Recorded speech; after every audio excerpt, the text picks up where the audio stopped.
What's up, mi gente? Josh Lopez-Reyes here. I'm the host of the Refuge Pod and so excited for the very first episode of season 2. We have a wonderful guest, Karen González, who's a writer, speaker, and public theologian. And she has written a couple of wonderful books. In particular, we will be talking about her first book, The God Who Sees. And I say the first book because we're actually putting this episode out on May 10th, 2023. And on May 11th, we will be doing a special conversation with her about her second book, Beyond Welcome. So we want to invite you all. You can find out more information by following us on our social media, which is linked up in the show notes of this episode. But thank you for tuning in. You're not going to be disappointed. Karen shares a little bit about her story, again, about the first book that she's written. And it's just a joy. You are in for a treat. So without further ado, let's dive in. So excited to have you here, Karen. Thank you so much for joining us on the Refuge Pod. This is a very special episode. And so welcome. Thank you. It's good to be here. A little sick, still getting healthy, but it's good to be here with you too. Thank you. Really appreciate you being here. I know we were planning to chat, earlier in the week and, had to cancel, right? Because, it's December 2022 and, things are going around and, but definitely glad you're feeling better and it really, really means a lot. So thank you for being here. And, for those who haven't had the pleasure of meeting you yet, could you introduce yourself, please? Sure. So I'm Karen González. I'm a writer and speaker and public theologian. And I went to Fuller Seminary where I studied theology and missiology. And then for the last 15 years, I've worked in the nonprofit sector with organizations that serve refugees and other immigrants. And so that's a little bit about who I am. I am an immigrant from Guatemala. I migrated to the U.S. when I was 9 years old. If my parents hadn't had a sponsor, I would have been a DACA recipient because we were undocumented the first few years we were in the United States. So that's a little bit about who I am. Yes, thank you so much for scratching the surface on your story and, the warm introduction and, we got to meet the other day. And so, of course, I'd heard of you and your work and I'm sure others have too. And so also we in our People of Color Theologies group, we're reading your first book. And during that time, you came out with your second book. So we, started this fall and then you also just released your second book this fall. And so, your first book, The God Who Sees, it's just an amazing book. Like really, not just saying that because we're on this podcast, like the way you brilliantly weave together, biblical scholarship with social analysis and real life stories, including your own and your family stories. And, it's just a super impactful and, your introduction of being a public theologian and writer. And, I think that's what theology is all about, really, right? We've turned it into, through Eurocentric, male dominant, white heterosexual, all these ways of privilege and kind of like stripped it of its power. And your book really is just, on the ground, like talking about real theology, real life. And so thank you for writing it. It's such a gift to read it together and, conjunto and community. And I guess, having the privilege of having you here, would you share like what motivated you to write that book? And, maybe just like for those who haven't read it yet, how would you describe it? Sure. So The God Who Sees it's a short book. It has 11 chapters and 6 chapters tell the story of an immigrant in the Bible. And there are many people in the Bible who move across lands and borders, such as they were, back in the ancient world. And then the chapters in between, there's 5 of them, tell my story of faith So my family's migration story, as well as my story of faith through the sacraments in the Catholic Church. So I grew up in a family that's Catholic and Latin American Catholic, which is very different from American. And so really the Catholic Church, even though I'm no longer Catholic, really shaped my early imagination of faith. And so it was important to me to make it a significant part of the book. And, this book was born because as I was working for this nonprofit and going to different churches in the, DC, Baltimore, Northern Virginia area, and talking to them about immigration and God's heart for immigrants, I found that most of the resources that I had were not written by immigrants. They were written by people who cared deeply about immigration and immigrants. And I'm not saying there's anything wrong with that. I think that's fine. There's room for all of us to write and tell our stories. But I thought there was something different about writing with a personal experience of displacement that would be different. And so I really kept wondering where are these stories? Why aren't they written? I knew so many immigrants working in immigration advocacy, and that's what really prompted me to write the book. I thought about it for a long time before I actually did it, and I felt like it was important to tell our stories too. And so that's where it was born, and it took me about, 9 months to write it, and it went through a lot of revision. It was probably, a year total before it was finally ready to go to print. So I really cared deeply because when I went to churches, what I found is, one, people didn't know immigration existed in the Bible. And, they've been taught stories, for example, like the story of the Book of Ruth, strictly from one perspective and told, this is the story, this is the meaning, there is nothing else here. And of course, nobody's told that explicitly, but implicitly, that's what was happening.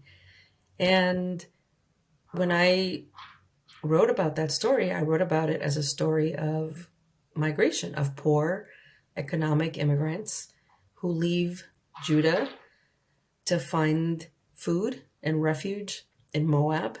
And then when tragedy strikes again, Naomi and her daughter-in-law, who's a Moabite, move back to Bethlehem. And to me, it's interesting that I've always been told this is a story about a Jesus forerunner, and that the story is about Boaz. Boaz is a very minor character in the story. The book is named after Ruth, and the main character is Naomi.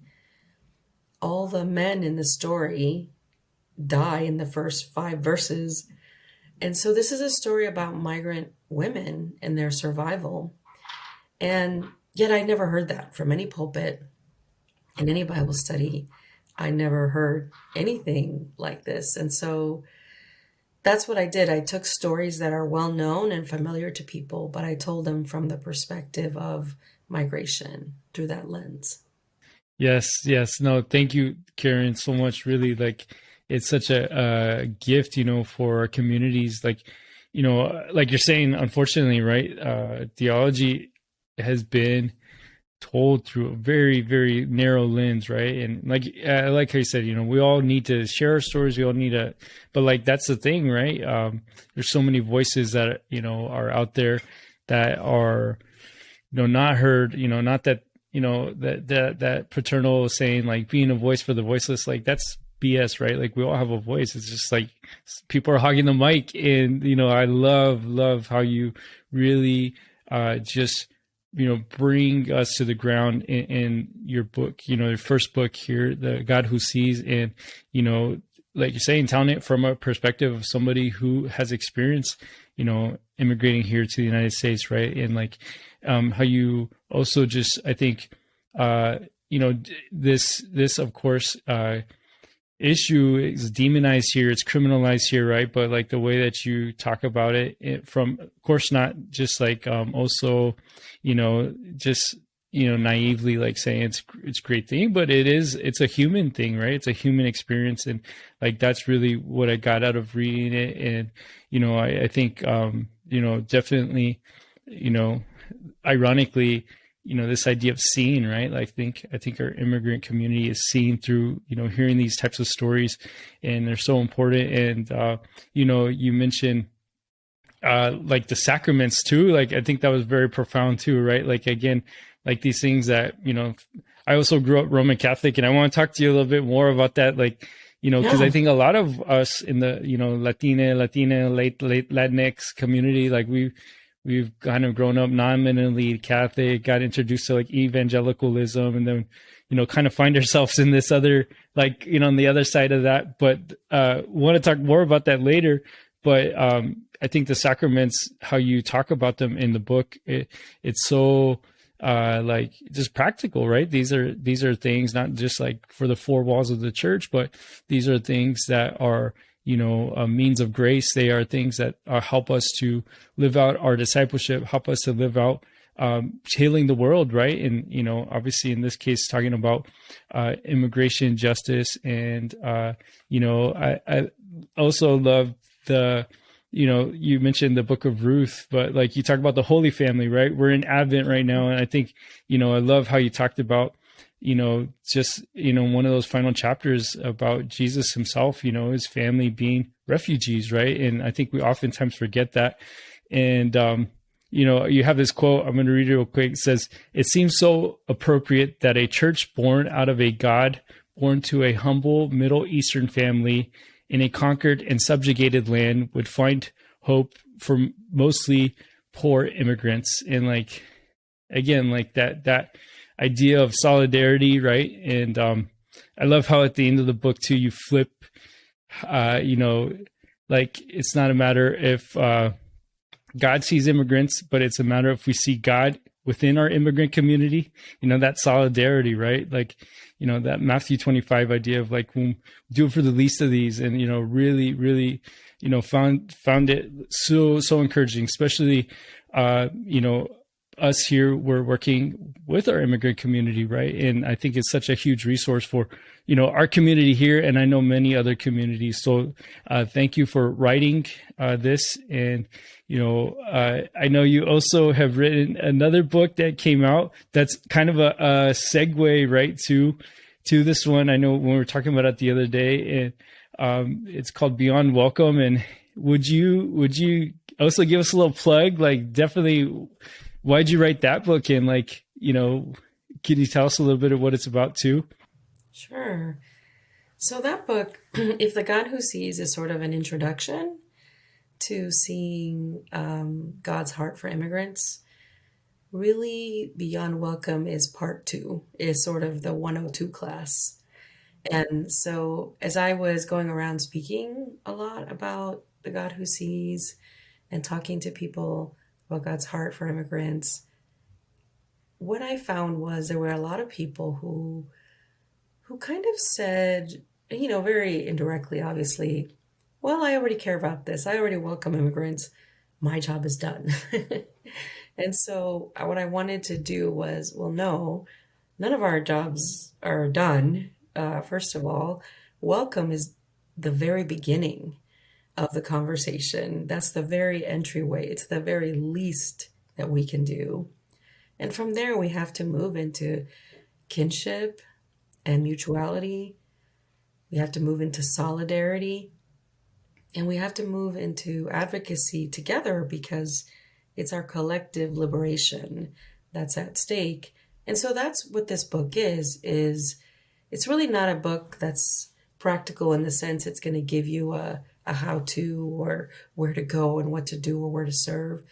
It's a book about being, about how we need to be changed, how we need to think about the words that we use, because they shape our reality and they create distance between us, or they create connection and belonging. The way that we think about land as well, the way that we think about migration. Migration in the Bible was really quite normal and natural, and there's no judgment on people who need to migrate. They just have to because of need, usually. Famines cause migration most of the time. And then I wanted to talk about some of the myths that we internalize. Myths like there's a good immigrant kind of person. Also, we think assimilation, the myth to assimilate, is a good thing. So I wanted to talk more broadly about some other things. And then really it's a lot more nuanced. That's why I'd say it's not an introduction to the conversation, because it's really dealing more with some conversations that are a lot more, I would say, that require all of us to change. Because as immigrants ourselves, many of us, whether we're first generation, second, third, we've internalized a lot of these kind of white supremacist messages too. You know, when I go out and speak, it never fails. There's someone always who asks me, well, what about, Latinos for Trump? What about the fact that most of the Border Patrol are Latinx people, And I let them know, of course, that exists, because this assimilation that we force on people, you don't just assimilate to language and culture and good things. You also assimilate to systems of oppression in order to belong, in order to be included. And that to me is why Ted Cruz and Marco Rubio and, frankly, Latinos for Trump exist.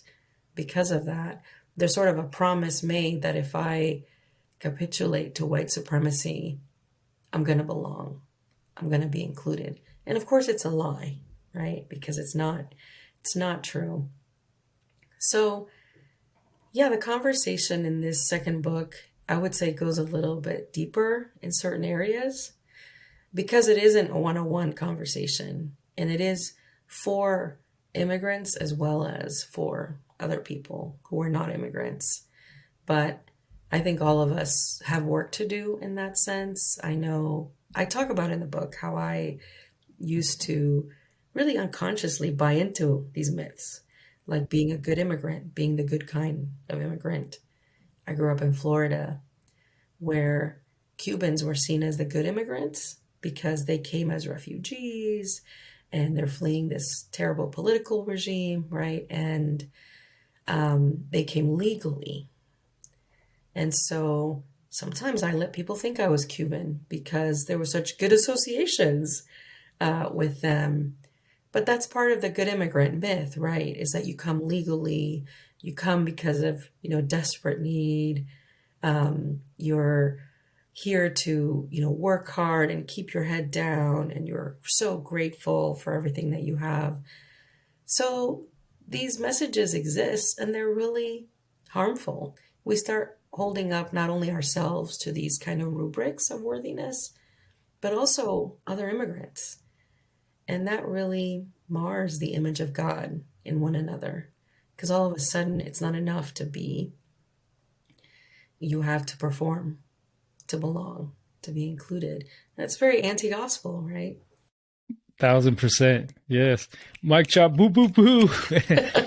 No, thank you, Karen.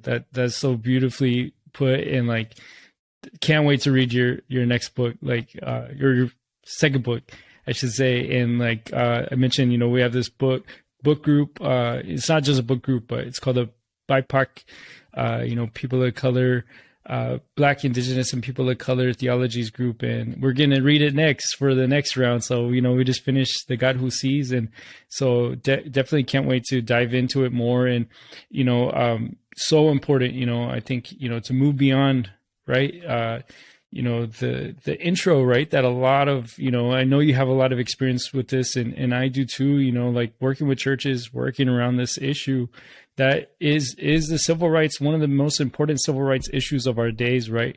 And, I'm so grateful to have tools like this, and language like this that we can use in this work and to educate, right, our faith communities around, sometimes we think we're doing good and we think we're doing, but it's actually causing more harm, or, it's not really having the impact that we're hoping to see in the work. And, again, thank you for, giving us these tools that are so needed in the work. And to that end, you talked a little bit about land, but I know in the first book, The God Who Sees, you also, really touched on an issue about, this little thing that I think a lot of us either don't know or forget when we're talking about, especially churches working around immigration issues, is like, of course we know, like you mentioned in the quote earlier, right? Like this movement, was birthed through, the Christ child who was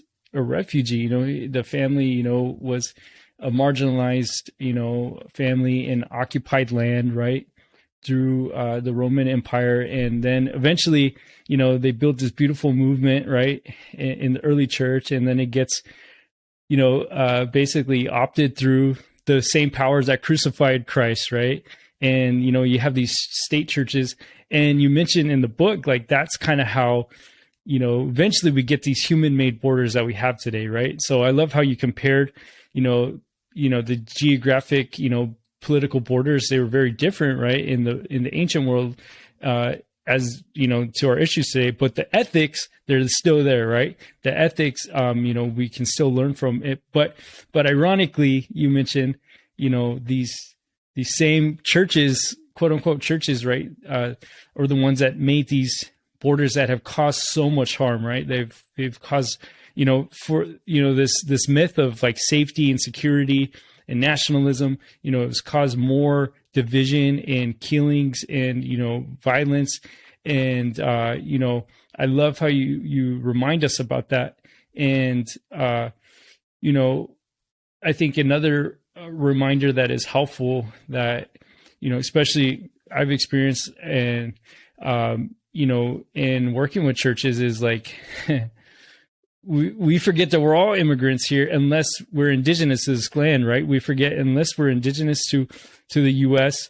I know some of us have ancestors who've been here, especially, coming from Tongva land here in Los Angeles, so obviously there's a huge history in the Southwest of the United States, right? That used to be part of Mexico, right? But these lands used to be, of course, cared by, not in a way of like dividing political borders, but by indigenous people all over the world.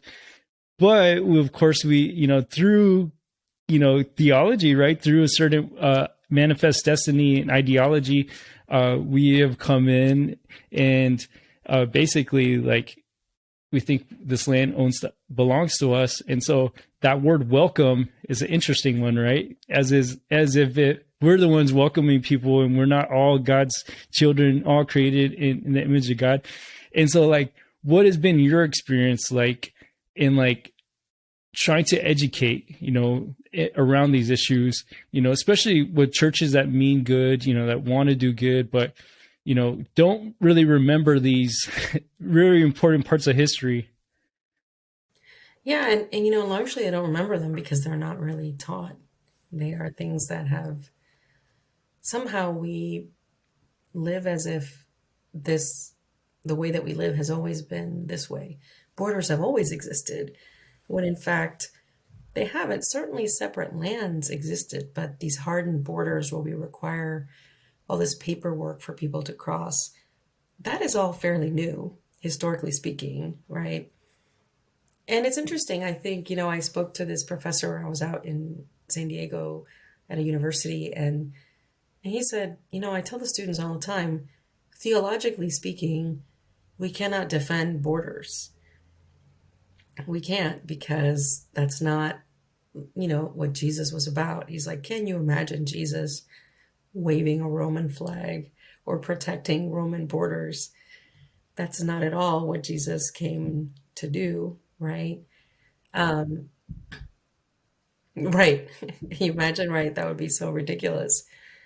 And yet we have people today that really, they are American citizens first, and then, or German or whatever, and then they're Christians after that. That's the way that their identity, that's the way that they identify in the world. And they feel like that's somehow blessed by God, somehow that's Christian. And it's really It's just wrong. There's no other way. Sometimes being a good Christian will require you to be a bad citizen, and that's a fact. We know Paul discovered that firsthand, right? People use Paul, ironically, to defend their borders or their country. They use that Romans 13 passage about obey the governing authorities. But Paul, we know, was executed by the Roman Empire because whenever the empire came into conflict with his faith, he chose his faith. He didn't choose the empire. And so he was the one who told us the citizenship doesn't matter. Even though he was a Roman citizen, he said, this citizenship doesn't matter.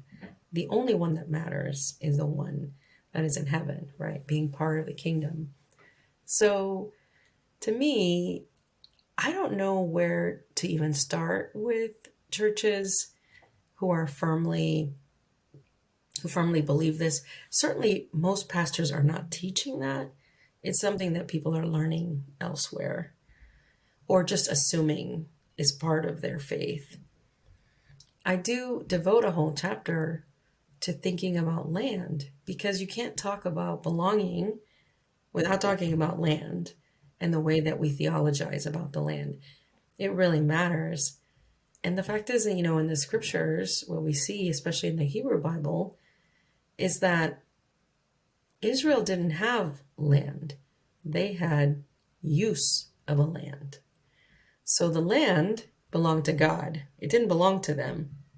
And in fact, God took it away sometimes, right? We see that throughout, that there's times when they're in exile.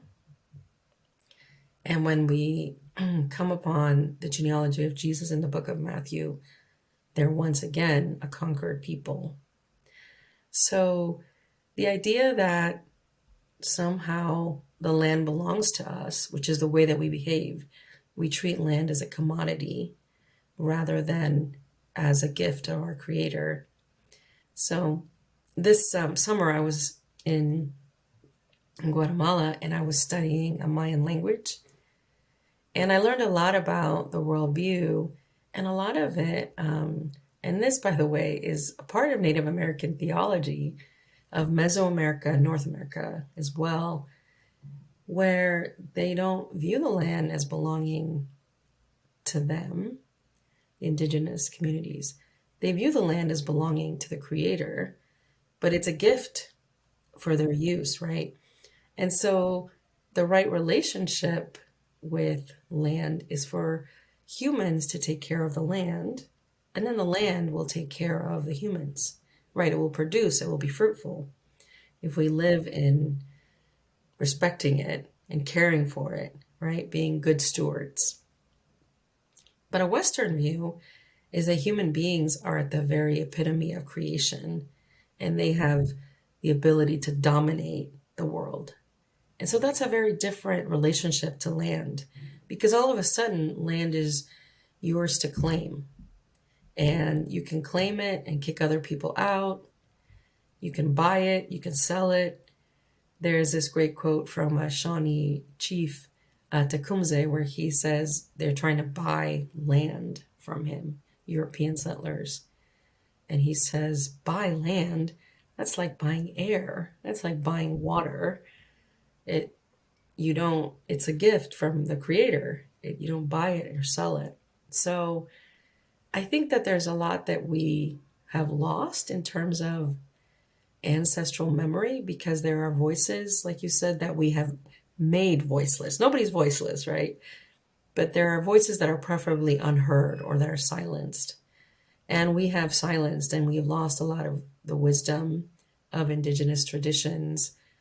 And that's a tremendous loss to us, as we're in this situation right now with growing Christian nationalism, with climate change and these impending, climate disasters, and all of these ways in which we've abused God's creation. And so when you don't treat the land like it's something living, like it's something that needs care, then you have the world that we have today, which is a lot of crisis, right? So, Yeah, it's really hard. I try to just bring people to the scriptures and what the scriptures say about the land. And the land was never supposed to be a source of oppression, of exploitation, of disillusionment. It was supposed to be a source of life. It was supposed to be, something that God gave to us for our good, for our well-being. But we've not lived in right relationship to it, So, yeah, and borders are, I think, one of the first things that if you think about it, a border first pierces the land before it pierces the human beings who crawl under that barbed wire, right? Or that wall. We created these like hardened borders. I have nothing against boundaries, right? You have a boundary. This is my land, or this is the United States, this is Mexico, this is Guatemala. I don't have anything against that. But when you create a hardened border where all of a sudden people in need aren't able to access resources that are abundant in some places and not in others, that's where it becomes problematic. And that's what we've done. And what we see in the Bible is that movement is natural. It's preventing people from movement. That's unnatural, and that's what's harmful. And that's what we're doing in the United States. We're hoarding resources, hoarding jobs, after looting other countries, after looting different countries in Latin America, and taking a lot of the resources and continuing to do so even today. And then telling people after we've taken everything, oh no, you can't come here. Go back to your country, whose economy, by the way, we've destroyed. So there's a lot at work, I think, in thinking about land. But I don't understand how a Christian who really, follows the way of Jesus would decide that it's a good use of their time to sit around defending borders. Sometimes I get really upset, to be honest with you. There are groups of people who care about refugees and immigrants who will have conversations with ICE and Border Patrol agents to hear their side. And I'm like, do you want to hear the side of like Roman soldiers who crucified Jesus? Do you want to hear their side? Do you want to hear the side of people that are actively causing harm on behalf of the empire? I mean, I don't want to hear from them. And I don't understand. And I'm not saying that they're not human beings that are worthy of life, but I just don't understand why you would bring that into a conversation about justice and migration. You know what I mean? Yeah, absolutely. It's triggering and traumatizing, right? And like for those that are really close to this, that it's like, I think that's again why it's so important to have, resources like the books you put together, Karen, right? Like from people with lived experiences of this, right? Not just people theorizing of like immigration. And, I really appreciate your response. And, I think that is the bizarre thing and really difficult thing, of working with a lot of like, liberal and white churches and progressive churches even, right? That are like, they mean well, the intent is well meant a lot of times. But, I think that narrative, like you're saying, right, it's not talked about. And, so like, again, this idea of welcome is, very, it's a wonky idea, right? Unless we understand, I think, that history. And that's some of the work we're really trying to do with the, the project that we're working on, the Echo Park Immigration Center, because, like you said, over 100 years, right, that we've gone to the south of these human-made borders, right? And, like you said, we've taken resources, we mess with people's governments, and then people are coming and taking those same roads, right? To quote Miguel de la Torre, right? They're following those same roads of those resources, that we've taken just back here, except for, we've criminalized it, right? It's capitalism. Yeah. It's creating the problem and creating the solution to it to benefit from it. So like you said, we make these borders and hoarded resources so that few people can benefit. But that always means that people are on the end of that, right? They're treated as commodities too, just like the land. And, so why is it, right, that you can be a doctor in, Guatemala, but then you come here and you're not a doctor anymore, right? Or that you go to school, you go to university, and we see that all the time, and so we have an economy that relies on immigrant labor, right? But we not only rely on it, we criminalize it, right? And it's just it is obviously part of human history, and I love how you say the Bible is like, it has all these immigration, these movement stories, right? And definitely it is something that I think is so important. And again, thank you so much for putting these resources together to remind us about these really important part. And it's not just the U.S., right? It's like right now is the World Cup, right? And I'm not sure if you've heard, but I know many people are talking about the human right violations that have happened in building these stadiums. And a lot of it was built, they flew in people from different countries just to build these stadiums, and close to like 6,000 people were killed in making the stadiums, treated as commodities, right? Not as human beings made in God's image. And it's like you go anywhere, but I think some places it is a little bit more celebrated, right, than here in the US. And the crazy thing is that it's like we have this stupid separation between church and state, like that is not helpful, right? It benefits some people in power, but it's not, because like that these are very connected to the way we read the Bible, the way we see, theology, the way we talk even in church, right? And so that's why, again, your work is so important and helpful, for us to see this other side, right? To hear these stories that oftentimes are not heard. And I guess anything you want to share about that? Because I do have another question, like talking a little bit more about your story, but anything else while we're talking about this topic?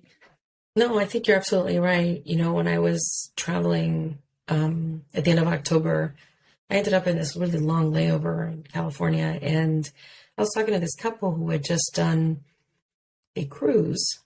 So previously they'd done a cruise through the Mediterranean, and now they had done a cruise and had left like Peru, gone around the southern cone of South America, and ended in Brazil.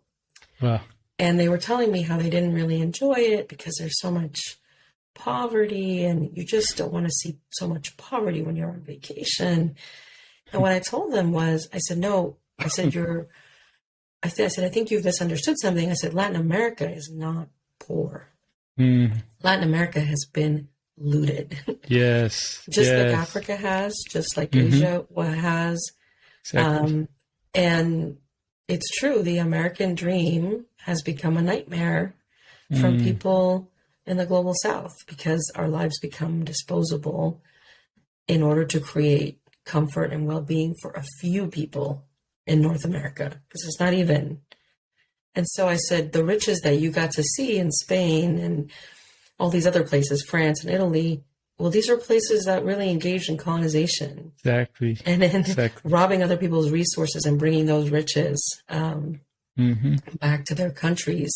And so, yeah, you're right. I said, what you saw is the result of that. But I can assure you, we have resources and lots of them. And these are some of the things that I think the church needs to hear, because, what was the one theologian who said you need to have the newspaper in one hand and the Bible in the other? I think it was, you need Karl to Barth, know right? what it is that is creating these unequal conditions in the world. Exactly. This crisis that we have of refugees and economic immigrants and displaced people, it didn't just come out of nowhere. Capitalism has created these conditions, and this is the result of what we're seeing. And of course, also the war machine.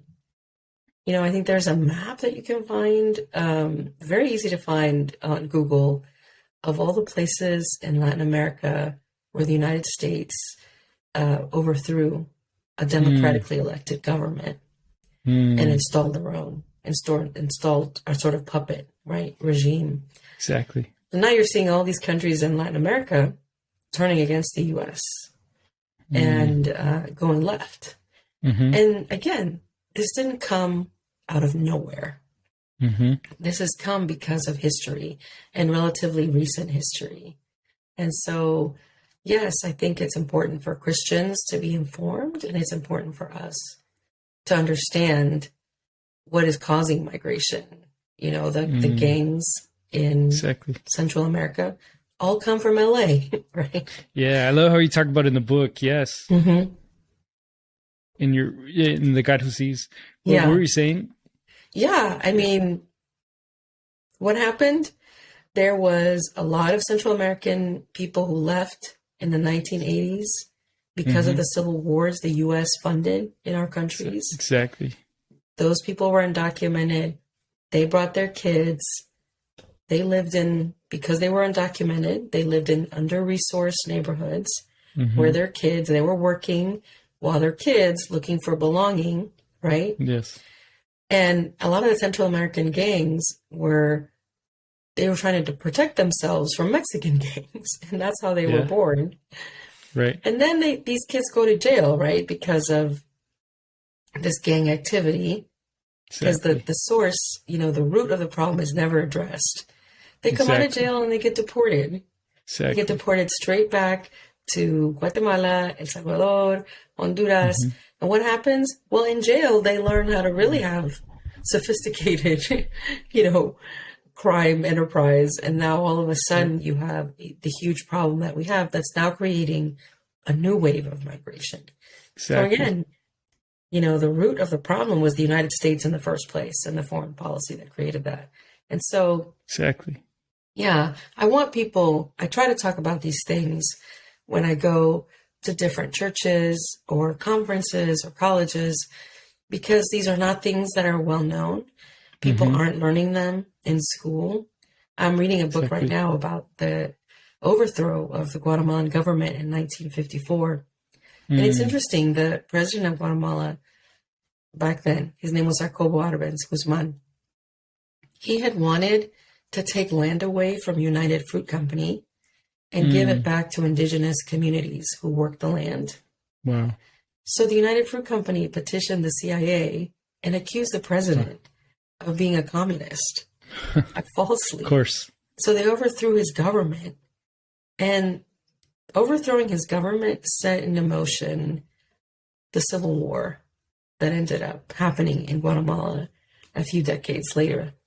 And, you know, I'm here in the U.S. because the CIA was in Guatemala in 1954.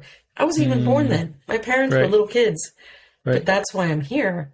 And so, yes, we have to talk about these realities, and we also have to talk about the fact that over 80 times in the Hebrew Bible, God says, you must love the immigrant as yourself. For you yourselves were immigrants in Egypt. Yes. Over and over again, there's a reminder to them, right? To love the immigrant. And so there's a sense in which God knows that this is something that's in us that's hard and damaging that we tend to reject. Friends, want to take a quick break to give a shout out to the editors of this podcast, Horsey Sauce. Horsey Sauce is the in-house creative agency of Pastoria. Its mission is to make grace creatively accessible and enjoyable through design and digital. So if you want to learn more about Horsey Sauce, we have their website linked up in the show notes, and want to give a big shout out for the work that they're doing. Thank you, Horsey Sauce. Now back to the Refuge Pod. The foreigner. Oh, that's so powerful, Karen. No, definitely, like, wow, like you're just bringing it home, right? And like, thank you for sharing like your own personal story, right? Like a lot of people do not connect those dots, right? And like that is absolutely true, right? That like you're saying, your own story, and like yeah, again, it's such an important part of why we have to keep telling our stories and telling these untold stories, right? Or these stories that are trying to be covered up, right? For this false narrative, this mythology. And again, can't wait to read, Beyond Welcome. And I know it's already making an impact, and, I know it's going to continue to, really make a greater impact, around people of faith and consciousness who are trying to heal, right? Trying to heal the ills of our immigration crisis. And, I absolutely agree that it is part of our spirituality. It's part of, like, how could we say we're following, this Christ child, who was a refugee himself, if we're not, seeing our, neighbors, right? Our sisters, brothers, and siblings, who are around us, who are, suffering while others are, benefiting from this crisis. And thank you again for, just sharing a little bit about, the work you've done and are doing through, your ministry and, work. And I just want to take advantage of, as we close out here, just hearing a little bit more about your story. And, like, I know you mentioned earlier that you went to Fuller, and, like, how was that experience for you? What, because you were a teacher, right, at the time, and then you went to seminary. So what caused you, like, why did you go to seminary? Why did you not continue with just your career that you're doing? That's a good question. So I was a teacher, and I really didn't have any models for being a writer or being a theologian. And I thought, I majored in English, but my father encouraged me, like a good immigrant father, to have a degree with a job at the end of it. So I became a teacher.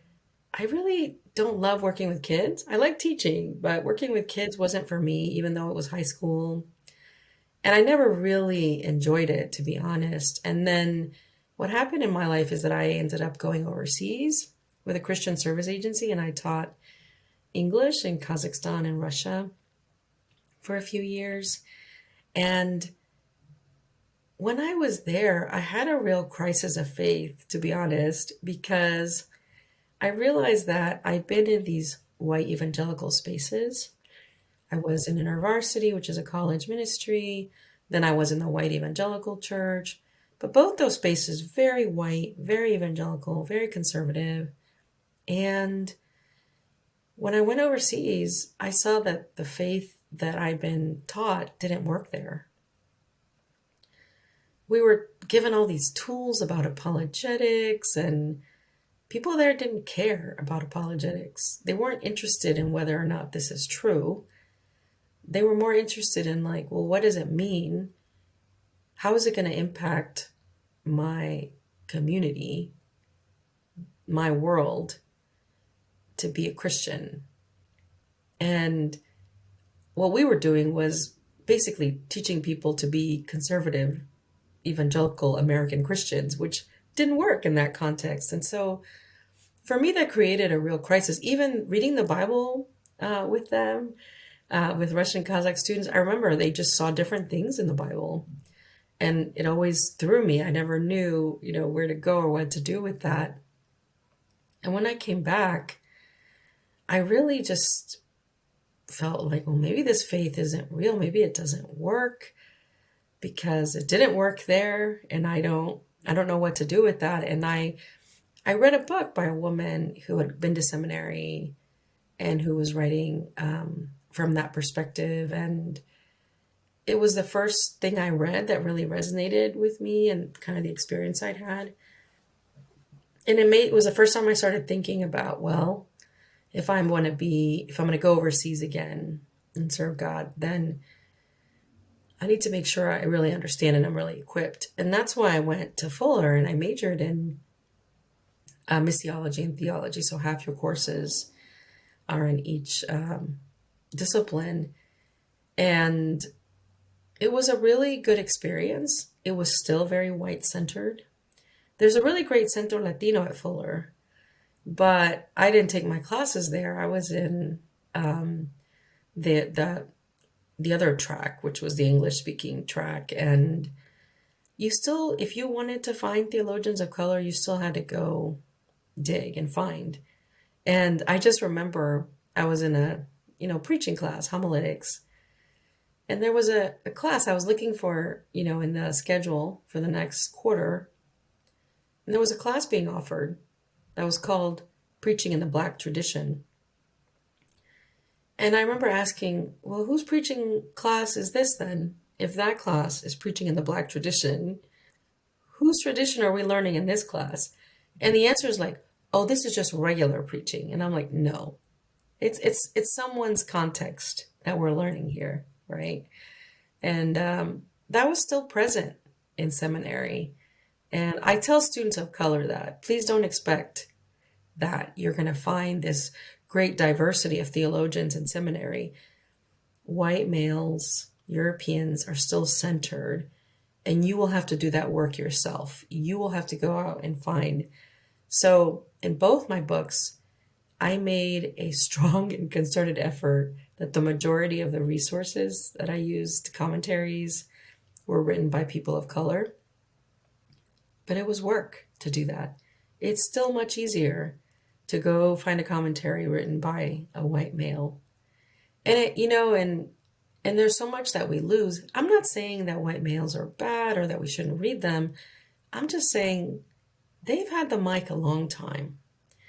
And it is time to pass it along to other people because there's so much, richness that we're losing because we're only reading the Bible through the eyes of not just white European males, but people with power, and people that are not on the margins in any way.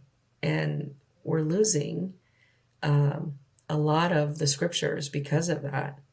So I did an exercise once having people read commentaries on the same story. And it was the story of the Syrophoenician woman in Mark 7. So, in that story, this woman has a child who's demon possessed. She comes to Jesus, invades his space, and she comes to him and asks him for healing. He calls her a dog, essentially. He says, well, I came here for the children, not for the dogs. And she's like, well, even the dogs get the crumbs under the table. And Jesus affirms her words and tells her, because of your words, your daughter is healed.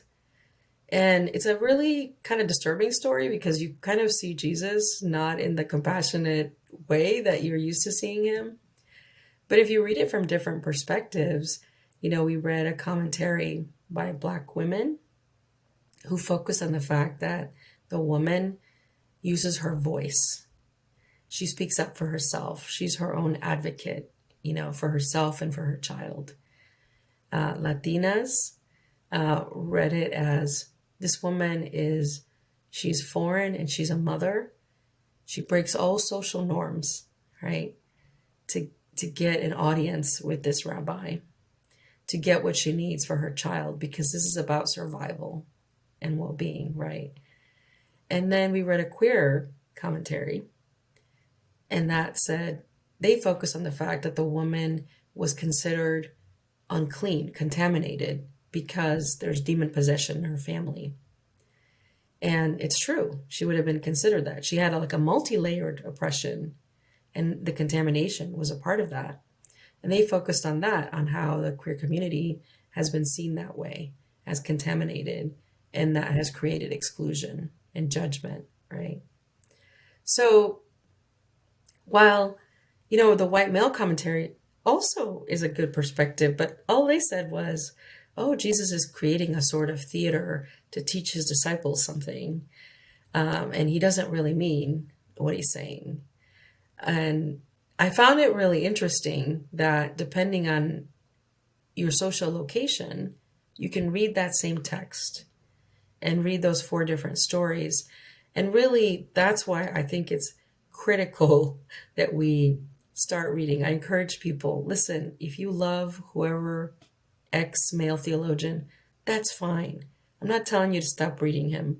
I'm just telling you, can you add some more voices into your theological library, into the podcast that you listen to, so that you're at least getting the perspectives of other people as well, other people that are doing theology. Exactly. No, I love that so much. And like you obviously are a huge resource, right? As we're talking about like resources and different perspectives and social location. And I really appreciate you sharing, the response to the question.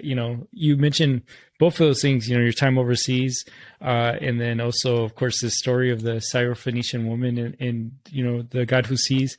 And, so yeah, the social location piece, right? That was something for me too. And, why we're trying to do resources like this, right? To really hear these voices that, are not part of that white, male, heterosexual, dominant voice in theology. And like what you said about the preaching class, right?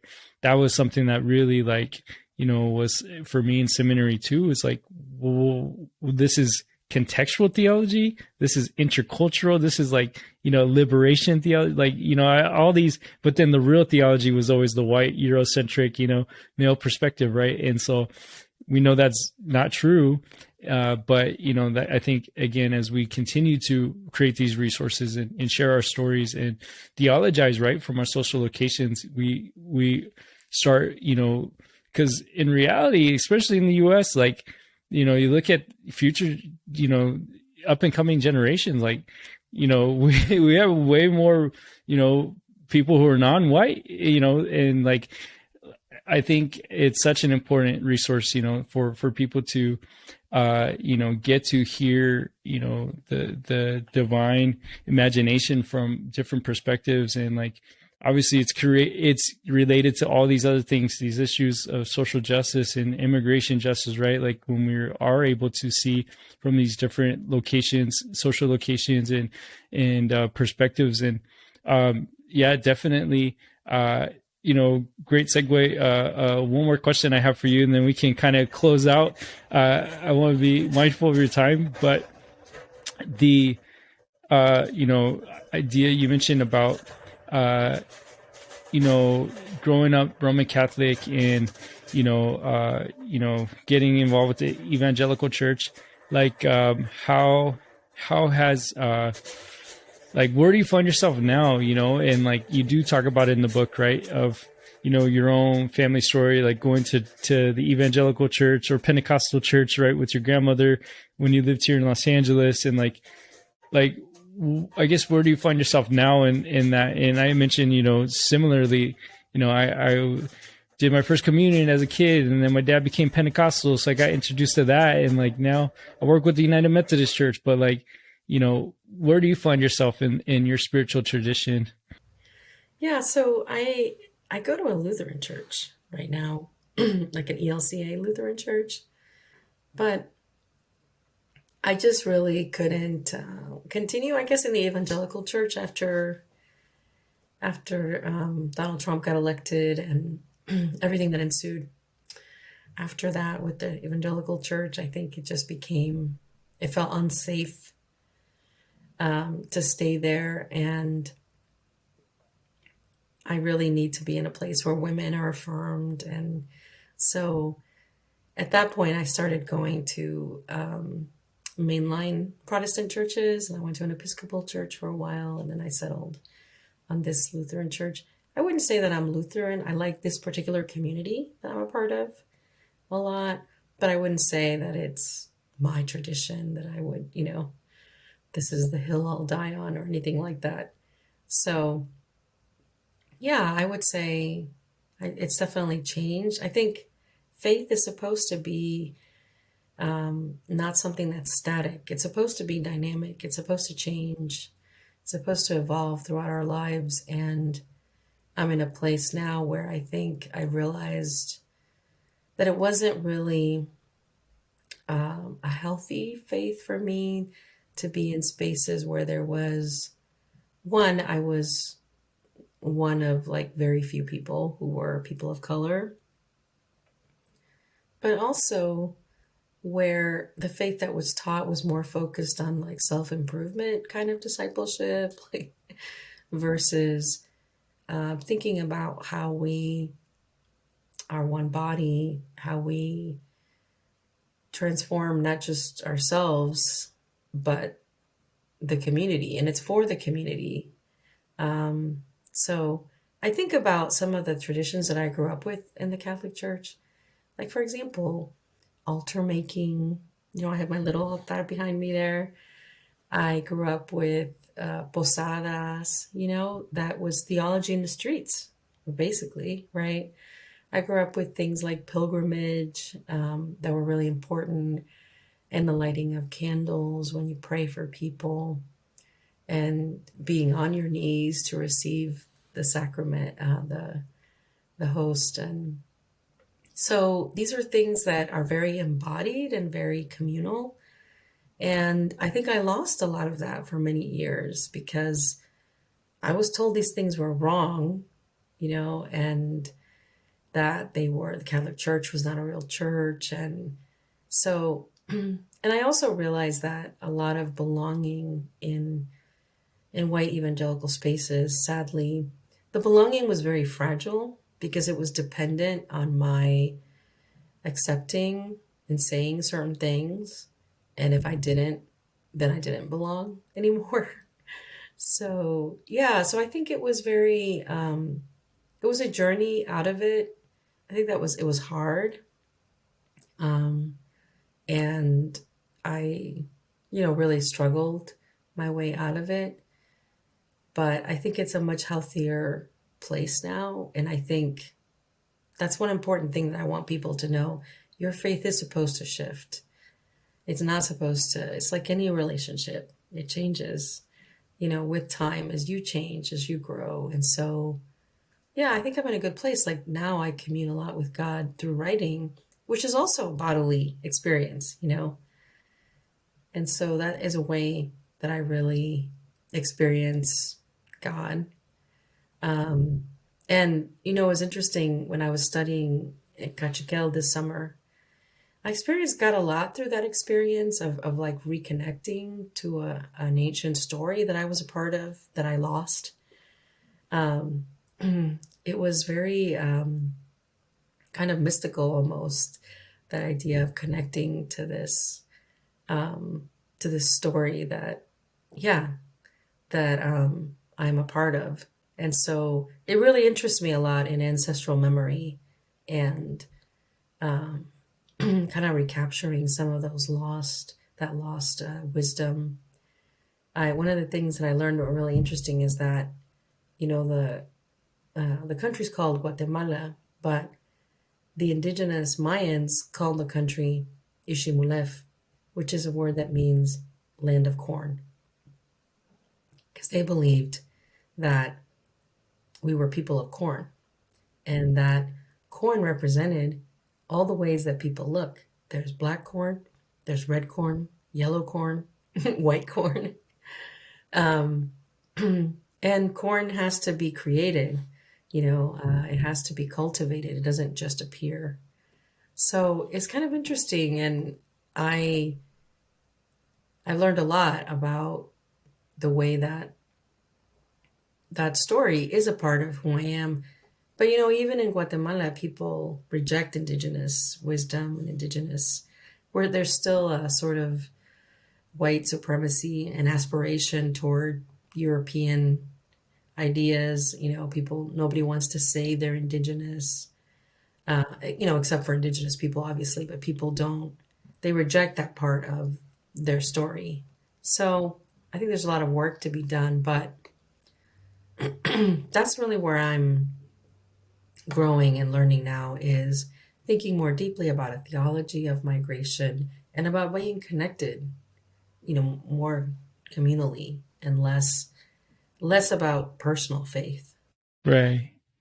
No, thank you. Thank you so much. And, really, I think that is so inspiring and encouraging, because I think there's many of us, that's why I mentioned also my own, journey, and like many of us here that we're trying to build community with, like, are like trying to find like where do we fit in, and like, do we fit in, or do we need to create our, own, ways of building, spiritual community that is also acknowledging our ancestors, right? Our, those stories that we've been deprived of. And, I really, really appreciate you sharing, because I think it is, hopefully encouraging for our listeners too, that there is a way beyond this like white supremacist evangelical, which is the dominant imagination of Christianity in this country, right? Mm-hmm. And I guess as we close here, like, is there any final words or ceremony or ritual or benediction or exhortation, that you would like to share, to our listeners? Well, I think the one thing I want to impart to them is really what's been shared with me. And that's that, the work of God is slow, that we have to practice, and practice, because a new way or a new world isn't going to come to us quickly. And it's not going to come to us without failures.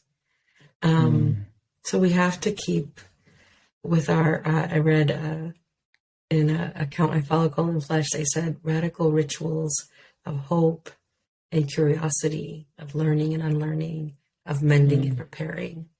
And that is what will build life anew. And I think often we're impatient and we want change to happen quickly. We want people to understand quickly. But, Paul tells us love is patient. That's the first quality of love that he emphasizes, right? And we have to be patient with God's people and also with what we perceive as the slow work of God. Right? Love that. Thank you. And it reminds me of the image, you talked about, from the cosmology, right? Of the, corn, right? Like that cultivating, right? That it's not microwave, right? It's not instant. It's like, it's very connecting back to the land is a slow process. And that's just what it reminds me of. So thank you for that. And, some of the questions that we asked to all of our guests here on the podcast are, if you could, speaking of food, share some food, with 5 guests, whether they passed on or they're still here with us, who would they be? Oh gosh, that's really hard. But I think probably one of them is my abuelita, because she passed on. I think she's one of them. I think probably my mom as well, I think would be one of them. I think I would love to speak to Sor Juana Inés de la Cruz. I think she's someone, just because she was a woman not of her time. I think Saint Teresa of Avila, she's another woman that I would love to learn from, right? And to sit at her feet. It'd be fascinating to just talk with her. I'm trying to think of a 5th person. There's so many amazing people who have lived. I was a huge fan of Saint Teresa of Lisieux, who just wrote these beautiful prayers to God and lived a very kind of simple life. She'd be one of them as well. Between her and Saint Francis of Assisi. Yeah, that would be an amazing time of sharing for sure. Thank you. And as we are a new podcast, would love if you have any recommendations. Somebody you think that would be a good guest to invite on the podcast. Oh yeah. I think a good guest would be, I don't know if you know her, Sandy Ovalle Martinez. I think she would be a really good person to have on the podcast. And I think another person that I really... Do you know Ines Velasquez McBride? Yeah, she's really great. She's a pastor in LA. She's from Nicaragua. But she's like the best preacher I have ever heard. It's amazing. And she preaches bilingually, which is not something a lot of people can do, well.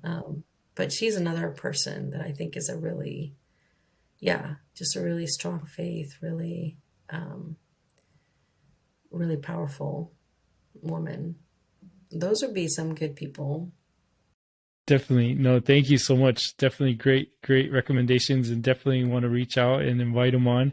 And, just to close here, how would you define refuge? I think I would define refuge as a place of home, a place of safety and rest. There's this great Aaron Sanchez, who wrote for Sojourners. He was writing about a poem that he read called Mexican Heaven. And it's really interesting because he says, in Mexican Heaven, you're just allowed the what seems impossible in this world, which is just to have an ordinary, undisturbed life. There's no need to sing in a choir. Sitting in a chair is just fine. And I think that is refuge, right? When you're able to rest and be, you don't have to strive, and you don't have to be afraid. Yes. So beautiful. Thank you. Thank you so much for sharing that and all of this, your time, and just, sharing a little bit of your own story and work. And, if people are interested in learning more or connecting with you, where could they, connect?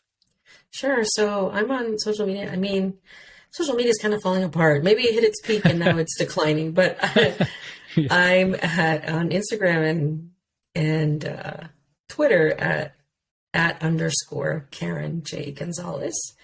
And I also have a website, Karen-González.com.